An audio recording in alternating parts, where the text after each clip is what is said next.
네, 지난주에는 박영훈 목사님의 굉장히 충만한 교회 해가지고 아주 건너뛰고 왔는데요. 그 전전주 우리 뭐 배웠는지 한번 살펴보고 오늘 문단으로 넘어가도록 하겠습니다. 86문이죠. 86문 읽겠습니다. 잘 보십시오. 우리가 우리의 공로가 전혀 없이 오직 은혜로 그리스도로 말미암아 우리의 비참한 처지에서 구원을 받았는데 어째서 우리가 선행을 해야 합니까?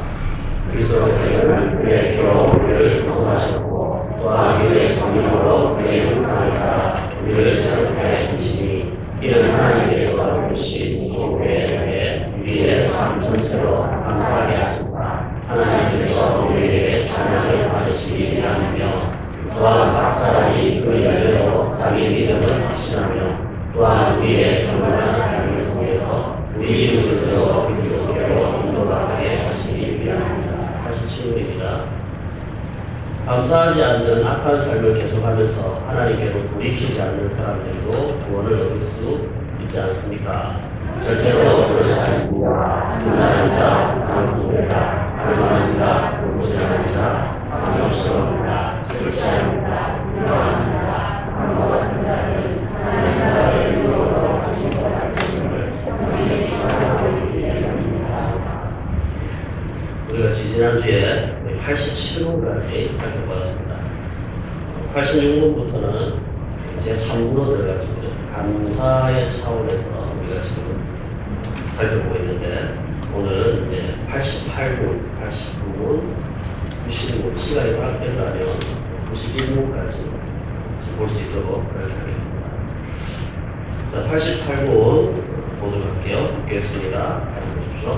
사람의 진정한 세계는 무엇입니까? 옛사람이 죽고 새사람으로 사는 것입니다. 앞에는 답이 다 길었는데 참 짧습니다. 옛사람이 죽고 새사람으로 사는 것입니다.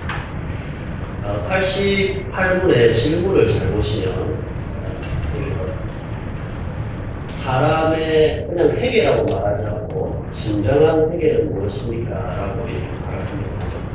앞에 87문에서 이런 사람들도 구원을 받을 수 있느냐 뭐 이런 얘기들이 나왔는데 절대 그렇지 않습니다라고 하는 얘기를 언급을 했잖아요.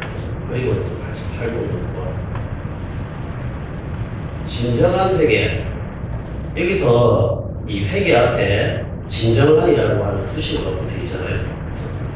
또 왜 이런 진정한이라는 말을 여기서 쓰고 있을까요? 지금 선행에 관해서 얘기를 하고 있지 않습니까? 그러다가 진정한 회개가 무엇이냐라고 갑자기 화제를 바꾼 것처럼 이렇게 우리에게 질문을 던집니다.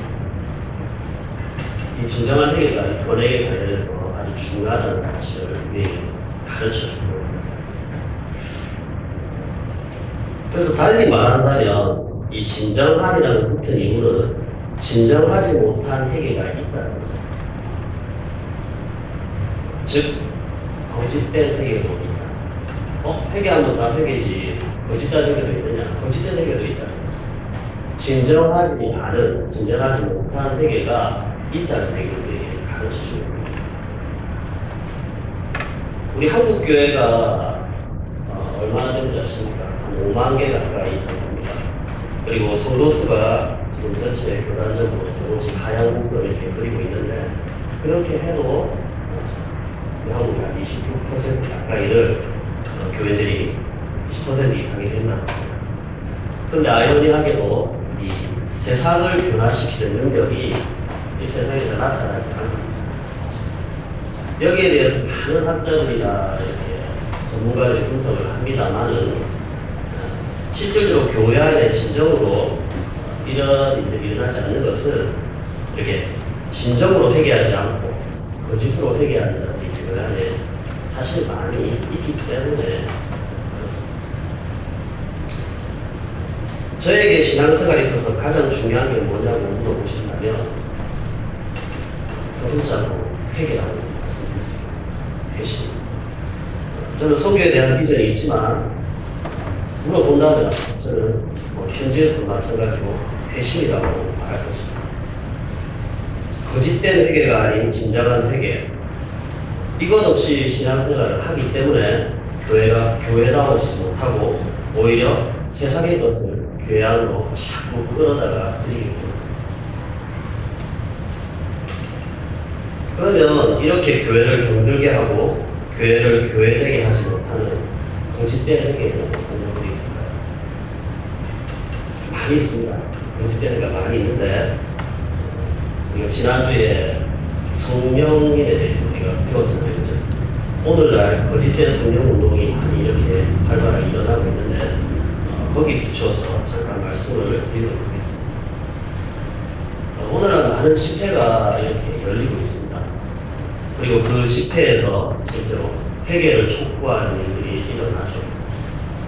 그러면 그 집회에서 그 프로그램에 따라서 이렇게 따라가다 보면 감정이 북받쳐서 눈물도 흘리고 눈물도 흘리고 이런 일들이 실제로 일어납니다.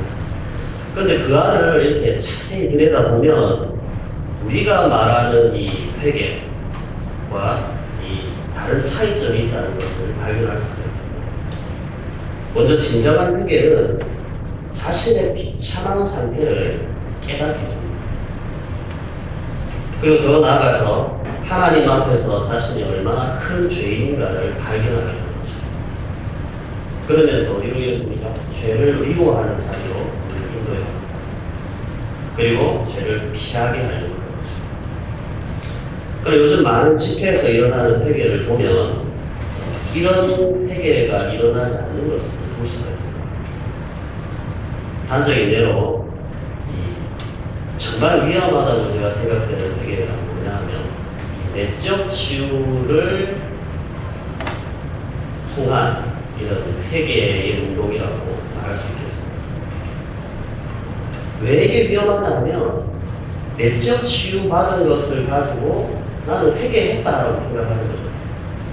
이렇게 착각을 하기 때문에 문제가 되는 거예요. 근데 내적 치유를 하는 곳에 이렇게 집회가 진행되는 곳에 가보면 뭐 성경을 읽죠. 그리고 성경을 읽고 그리고 난 뒤에 눈을 감고 자신의 과거를 회상하게 됩니다. 그리고 그때 자신을 괴롭혔던 사람을 떠올리게 됩니다. 제가 왜 이렇게 말씀드리냐면 저도 가봤어요. 가봐서 압니다. 제가 갔을 때 한 장애우가 청년 시절이었는데 한참 이게 활발하게 나온 우리 한국 교회 이 집회장을 다니고 있습니다. 제가 갔을 때 장애우가 제 옆쪽에 한 명 이렇게 누구의 소개가 왔는지 막 와 있더라고요.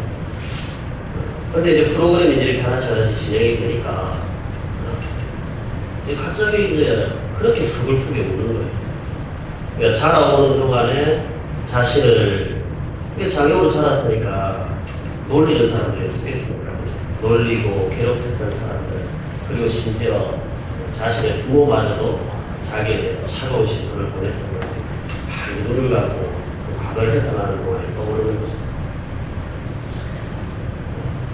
그래 이제 그 앞에서 진행하는 사람이 이렇게 얘기하는 거죠. 이제 그리스도께서 당신을 사랑하시는 것처럼 용서해 주신 것처럼 그 사람들을 용서해 주고 자유의 자라 이렇게 얘기하는 거예요. 그러면 이제 그런 과정 가운데서 많은 사람들이 눈물을 흘리고 그 분노가 일어나잖아요. 당했던 그런 분노들이 생각이 나는 거예요. 이걸 용서해야 되나 말아야 되나 이런 고민에 빠지고 힘든 순간들을 합니다. 그러다 이제 결단을 하는 거죠. 결단을 하고 용서를 하는 거죠. 내가 그리스도인을 용서하겠습니다. 그러면 이제 그동안 자기를 공들러 왔던 과거의 그 회상, 과거의 고통으로부터 모임을 하는 자유하는 거죠. 대체적으로 이렇게 내적 치유를 가지고 이 집회를 하는 경우에는 이런 순서식으로 이렇게 진행이 되어 나갑니다. 여기서 가장 큰 문제가 뭐겠습니까? 여기서는 자신이 죄인이라고 하는 사실을 깨닫는 시간이 없습니다. 자신에게 상처 준 자를 이렇게 용서함으로 자신이 자유함을 누리는 것은 있지만 자기 자신이 얼마나 비참한 상태에 놓여져 있고 그리고 자기 자신이 하나님 앞에 얼마나 큰 죄인인가라고 하는 사실을 깨닫게 하는 그런 시간이 없는 거죠. 발견하게 하는 시간이 없는 거죠. 그래서 결국 이 진정한 회개가 없었음에도 불구하고 이 사람들은 그때 흘린 눈물과 감정을 가지고 내가 마치 하나님 앞에서 진정한 회개를 했다고 착각을 합니다. 그리고 교회 생활을 할 때 나는 회개한 사람이다. 이렇게 주장하는 거죠. 이렇게 만든 데에는 교회가 진정한 회개가 무엇인지를 성도들에게 가르쳐주지 못한 책임도 분명하게 있을 것입니다. 물론 저는 이 심리학이 이 내적 치유가 다 심리학의 이 정신분석학이라고 하는 이런 것으로 뿌리를 두고 있잖아요. 이것이 우리 삶에 필요하다는 생각을 합니다. 그래서 이런 부분에서 보면 우리가 실생활 도움을 받을 수 있을 것이라고 생각을 합니다. 그러나 문제는 이것을 가지고 진정한 회개를 했다고 착각하게 만든다는 것이 가장 큰 문제라고 합니다. 물론 뭐 이런 경우만이 아니라도 다른 여러 가지 이런 사례들을 통해서 진정한 회개를 하지 않았음에도 불구하고 나는 회개한 사람이라고 생각하면서 신앙생활을 하는 경우가 많습니다. 앞에서도 말씀드린 것처럼 교회를 교회답게 만들지 못하는 큰 원인이 바로 이 거짓된 회개를 진정한 회개로 착각하고 살아가는 교회들이 교회 안에 많기 때문입니다.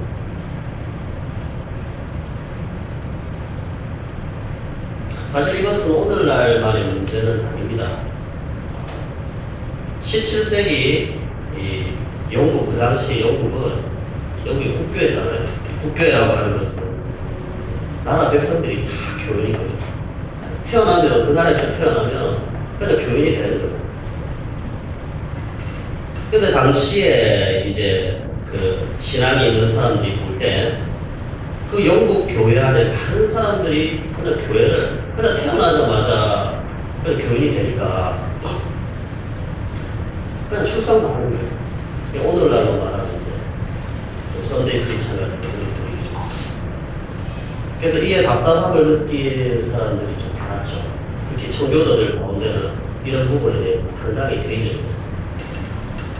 그 가운데 존 버년이라고 하는 인물이 있었죠.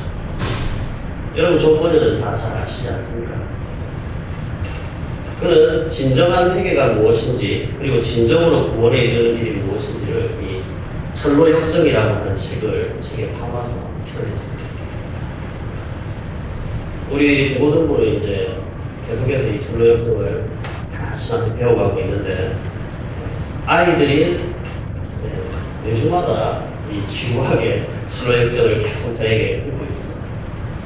화요일 모임에서도 오가도 철로역정을 하고 올해 말까지 제가 계속 할 생각인데 이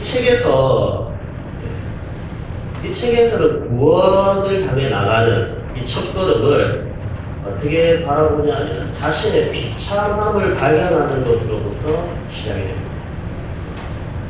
이 그림에 보면 제가 그림을 지금 준비를 못했는데 이렇게 출발하잖아요. 옷에 누더기 옷을 걸치고 있고 그리고 등에는 무거운 짐을 지고 그리고 한 손에는 책을 들고 성경책을 들고 이런 모습에 자신을 발견하게 됩니다. 옷도 이렇게 팍 떨어진 누더기 같은 옷을 걸치고 있고 상징적인 부분이죠. 자신이 얼마나 비참한 상태에 있는가를 발견합니다. 이것으로부터 신앙이 출발한다라고 하는 것을 좋은 번역이 우리에게 가르쳐줍니다. 이것은 우리가 지금 보고 있는 하이델베르크 요리문답과 비슷하지 않습니까? 하이델베르크 요리문답을 우리 모두 출발했습니다. 자신의 비참함을 보잖아요. 죄로 말미암아 자신의 비참함을 보면서 이렇게 지금까지 달려오지 않았습니까?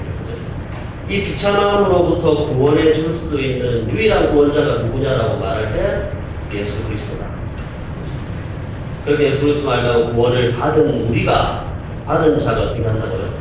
감사함으로 선행을 한다 이렇게 봤잖아요. 그래서 그 17세기 그 당시나 지금이나 동일합니다. 성령님이 그때 부르실 때는 그렇게 부르시고 지금 부르실 때는 내적 치유를 통해서 부르시고 그런 역사를 하죠. 성령님이 부르시잖아요. 성령님이 우리를 부르실 때는 우리 자신의 비참함을 포기하셔야 돼요. 이건 어느 시대를 막론하고 동일합니다. 자신의 비참함을 포기하셔야 돼요. 우리 중에 이런 자신의 죄된 그런 비참함을 한 번도 경험해 보지 못했다면, 그리고 신앙생활을 하고 있다면 정말 진정한 회개가 필요합니다. 교회 안에 10년, 20년 출석하는 것이 중요한 게 아니죠. 우리 중고등부아이들에게 기회 못이 받도록 하는 얘기가 목사님의 자녀, 선교사님의 자녀, 전도사의 자녀, 집안이 4대째 예수 믿는 집안, 이것이 너의 구원을 장하는 게 아니다라고 기회 못이 받게 얘기를 합니다. 주 안에서 사랑하는 여러분, 반드시 진정한 회개가 있어요. 교회 안에 머물러 있다고 해서 구원이 자동적으로 주어지는 것이 아닙니다. 물론 교회 안에 있으면 밖에 있는 것보다 훨씬 더 말씀을 들을 수 있는 기회가 훨씬 많겠죠. 그러나 그것이 우리의 구원을 보장해 주는 것은 아닙니다. 그럼 제일 비참한 사람이 누구겠습니까? 이 맥락에서 한번 보십시오. 제일 비참한 사람이 누구겠습니까? 거짓된 회개를 통해서 자신은 하나님의 사람인 줄 알았는데 천국에 가지 못하는 거죠. 이 사람만큼 제일 비참한 사람이 어디 있겠습니까? 내가 진정한 회개를 했는지 안 했는지를 알아볼 수 있는 시금석은 자신이 하나님 앞에서 얼마나 크나큰 죄인인지를 아는 것입니다. 아직도 나의 의가 살아있고 내가 뭔가를 해서 구원에 이룰 수 있다라고 하는 생각을 가지고 있다면 하나님 앞에 다시 물을 합니다. 그리고 이렇게 진정한 회개를 한 사람은 날이 갈수록 어떻게 되냐면 그때보다 그 다음 더 하나님 앞에 자기가 죄인이라고 하는 사실이 점점 더 뼈저리게 다가옵니다. 그때는 죄인이었는데 이제는 점점 더 나아지는 내고 나구나라고 고백하는 것이 아니라 점점 더 나는 앞에 더 죄인입니다. 더 죄인입니다. 더 죄인입니다. 그런 과정으로 점점 가는 거죠. 사도 바울은 예수님을 만난 뒤의 삶이 180도로 완전히 바뀌었습니다. 예수 믿는 자들을 잡으러 가는 자였잖아요. 그런 자가 예수님을 만나서 이제는 그들과 한편이 된 거죠. 그리고 열심히 복음을 전했고 가는 곳마다 교회를 세웠습니다. 돌에 맞고 배가 파손당하는 일을 겪고 강도의 위협을 만나고 그 다음에 매를 맞고 그런 어려움을 겪으면서도 하나님 나라를 위해서 열심히 달려갔다. 그리고 전승에 따르면 네로 황제의 핍박에 순교를 당한 것으로 알려지고 있습니다. 그런데 이제 그가 시간이 흐른 뒤에 이렇게 열심히 했던 그가 고백한 게 뭡니까? 나는 죄인 중에 개수다. 죄인 중에서도 우두머리라는 거예요. 죄인 중에서 우두머리. 바울이 이 자신을 겸손하게 하기 위해서 이런 말을 하는 것이 아닙니다. 하나님을 알면 알수록 그분의 거룩하심을 알게 될 때, 그분의 전능하심을 알게 될 때, 그분 앞에서 내가 얼마나 작은 존재고, 내가 얼마나 무능한 존재고, 얼마나 죄인인가를 더 발견하게 되는 거죠. 그래서 신앙의 경륜이 깊어질수록 내가 죄인 중에 개수입니다. 이런 고백이 나옵니다. 시간이 흘러갔는데도 10년 지나고 20년이 지났는데 나는 이제 의인이지, 나는 의로운 사람이지, 이런 식으로 흘러가지 않는다. 저 하나님 앞에 눈을 보게 됩니다. 그전에는 이 죄가 그렇게 크게 보이지 않았는데 시간이 지나면서 하나님께 더 가까이 가니까 그때는 작게 보이던 이 죄가 엄청나게 크게 보이는 거예요. 그래서 그 죄 때문에 한없이 울고 그 죄와 싸우려고 그런 열방들이 안에서 일어나는 거예요. 진정한 회개는 시간이 가면 갈수록 나 같은 죄인을 하나님께서 사랑해 주셨다. 이것이 더욱더 깊게 그냥 입 빠른 소리가 아니라 깊게 묻어나오는 그런 사람이 진정한 회개를 하는 사람이에요. 그 순간으로 결판이 나는 게 아니고요. 시간이 흘러가면서 이런 모습이 그 사람 안에서 밖으로 드러나는 거죠. 이것이 거짓된 회개와 진정한 회개의 큰 차이죠. 우리 하늘교회는 이런 고백을 드리는 분들이 안전하고 많았으면 좋겠습니다. 이제 89문부터 90문을 함께 보도록 하겠습니다. 89문 보겠습니다. 답해 주십시오. 옛사람이 죽는다는 것은 무엇입니까? 하나님을 진노케 한 우리의 죄를 마음으로 슬퍼하고 더욱더 미워하고 피하는 것입니다. 자, 90문요. 새 사람으로 다시 사는 것은 무엇입니까? 그리스도로 말미암아 하나님 안에서 마음으로 즐거워하고 하나님의 뜻에 따라 모든 선을 행하며 사는 것을 사랑하고 기뻐하는 것입니다. 우리가 88문에서 진정한 회개가 뭐냐라고 말할 때 이렇게 답했잖아요. 옛사람이 죽는 것과 그 다음에 새 사람으로 다시 사는 것이다. 이게 진정한 회개라고 했습니다. 우리가 주님을 만나서 결정적으로 물론 하나님 앞에 그 회개가 있지만 그러나 그 이후에 우리의 모든 삶 가운데 매일매일 삶에서 어떤 일이 벌어져야 된다고 말하는 겁니까? 옛사람이 죽고 새사람이 살아나는 일이 우리 삶에서 늘 매일매일 일어나야 된다고 이 89문과 90문에서 우리에게 가르쳐 주는 겁니다. 그러니까 진정으로 회개한 자라고 할지라도 뭐가 남아있습니까? 아직까지 여전히 죄와 싸우는 일은 우리에게 남아있다. 이 일을 언제까지 한다고요? 평생 동안 평생. 옛사람을 죽이고 새사람을 다시 살리는 이 일이 우리의 평생에 남아있다. 옛사람이 죽는다는 것은 뭐였습니까? 이게 우리 안에서 늘 일어나야 된댔잖아요. 그죠? 이걸 다시 이 답으로 된 것을 풀어서 말씀드리면 이렇습니다. 하나님을 진노케 한 우리의 죄를 마음으로 슬퍼하고 더욱더 미워하고 피하는 이 일이 옛사람이 죽는 거잖아요. 이 일이 일어나야 되고 매일매일. 그리고 또 어떤 일이 또 일어나야 됩니까? 그리스도로 말미암아 하나님 안에서 마음으로 즐거워하고 하나님의 뜻에 따라 모든 선을 행하며 사는 것을 사랑하고 기뻐하는 이 일이 또한 옛사람을 죽이는 것처럼 이 일이 또한 일어나야 되는 거죠. 이게 새 사람으로 다시 사는 거잖아요. 그러니까 이 일이 우리 매일매일의 삶에서 평생토록 일어나야 되는 일이다.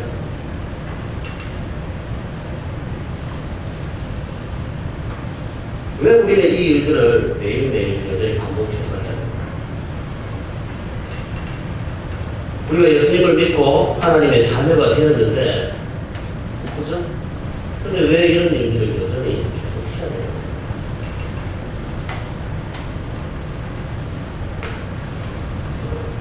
여기 관해서 많은 사람들이 왕자와 거지의 비유를 들어서 설명을 많이 합니다. 그 얘기를 조금 드리면 간단하게 말씀드리면 이렇습니다. 근데 거지가 왕자가 된 거죠. 그죠? 거지가 왕자가 되면 이제 옷을 그 더러운 몸을 다 씻어내고 이 왕자의 옷을 갈아입겠죠. 그러나 뭐가 남아있습니까? 아직까지 여전히 자기 몸에 되어있는 거지의 근성이 남아있는 거죠. 그래서 왕궁의 예전에는 놔뒀잖아요. 뭐 포크를 가지고 포크도 뭐 나이프도 뭐 종류별로 있고 포크도 종류별로 있고 그런 것이 아니라고 거지의 근성이 남아있으니까 그냥 손으로 막 주워 먹고 땅에 떨어지면 또 주워 먹기도 하고 이 거지의 근성이 그대로 아직까지 남아있는 거죠. 그래서 왕자가 되기까지는 그 거지의 근성을 깨야 합니다. 우리가 신분상으로는 하나님의 자녀, 왕자가 되었어요. 그죠? 그렇지만 아직도 여전히 뭐가 남아있습니까? 이 거지 근성이 남아있죠. 우리 죄악된 옛사람의 근성이 남아있는 거죠. 그래서 이것은 우리 매일매일의 삶에서 싸워서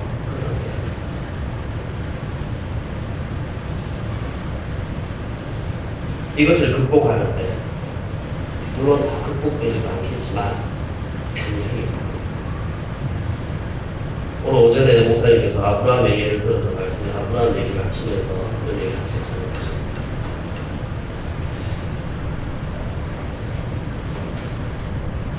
하나님이 구원을 이 땅을 창조한 이 세상을 창조하시는데 6일이 걸렸지만 한 사람을 구원하는 데 일평생이 걸렸다. 우리가 옛사람을 죽이고 새 사람으로 다시 사는 이 일은 우리 평생에 일어나는 일이다. 아브라함도 이 일을 평생 겪었습니다. 그리고 우리에게도 이 과제가 주어져 있는 거죠. 진정으로 회개하면 무슨 일이 일어납니까? 좀 죄 안 짓고 싶다는 열망이 일어나요. 하나님이 우리가 죄 짓는 것을 싫어하시잖아요. 그래서 죄 안 짓고 싶은 열망이 우리 안에 일어납니다. 그런데 그 죄를 우리가 안 지면서 살아갈 수 있습니다. 노력을 하지만 또 죄를 짓는 자신의 연약한 모습을 보면서 또 그 악함을 보면서 한계에 부딪힐 때가 얼마나 많습니까? 그렇지 않던가요?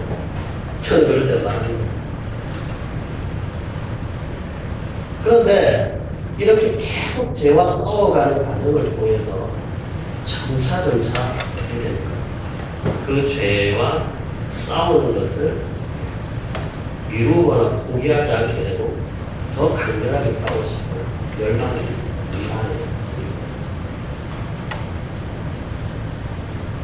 그리고 그런 한계를 경험하면서 뭘 느낍니까? 하나님은 우리를 죄송한 마음을 생깁니다. 죄를 안 지어서 신뢰가 아닙니다. 죄를 안 지으려고 하지만 연약함으로 죄를 지었을 때 하나님 앞에 늘 송구한 마음으로 엎드려서 나가는 그 사람이 신뢰를 합니다. 오늘 이단에서 말하는 것처럼 예수님을 믿어 구원받으면 다시는 죄를 안 짓는다. 그건 이단입니다.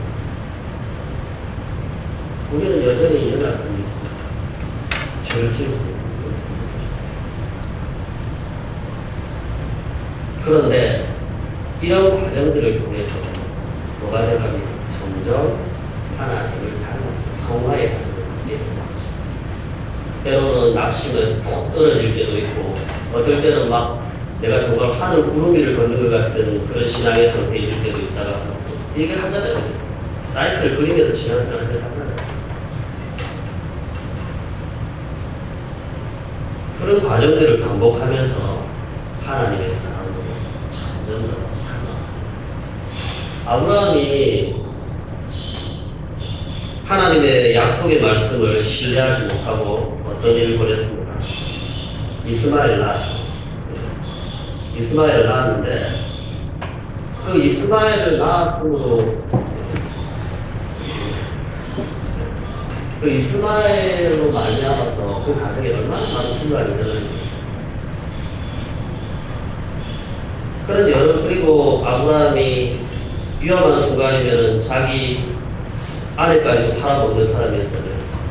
그랬던 아브라함이 창세기 22장에 가게 되면 그의 모습이 완전히 바뀝니다.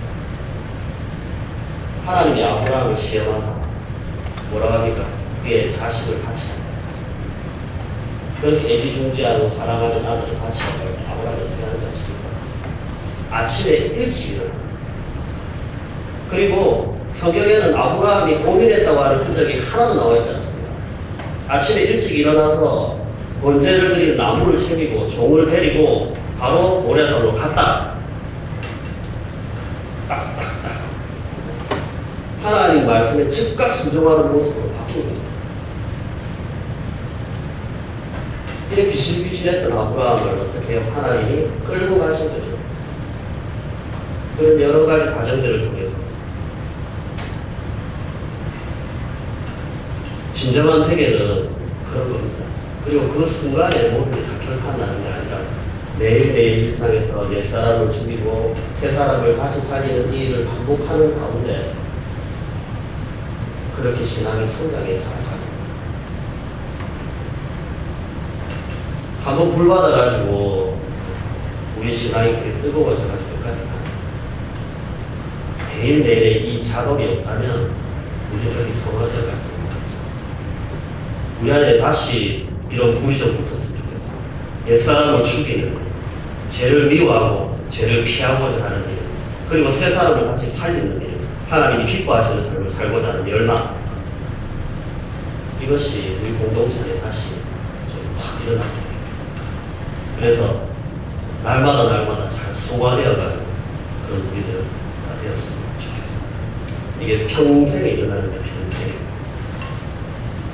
그래서 그리스도를 의지해서 이 일을 잘 감당해가는 우리들 다 되었으면 좋겠습니다.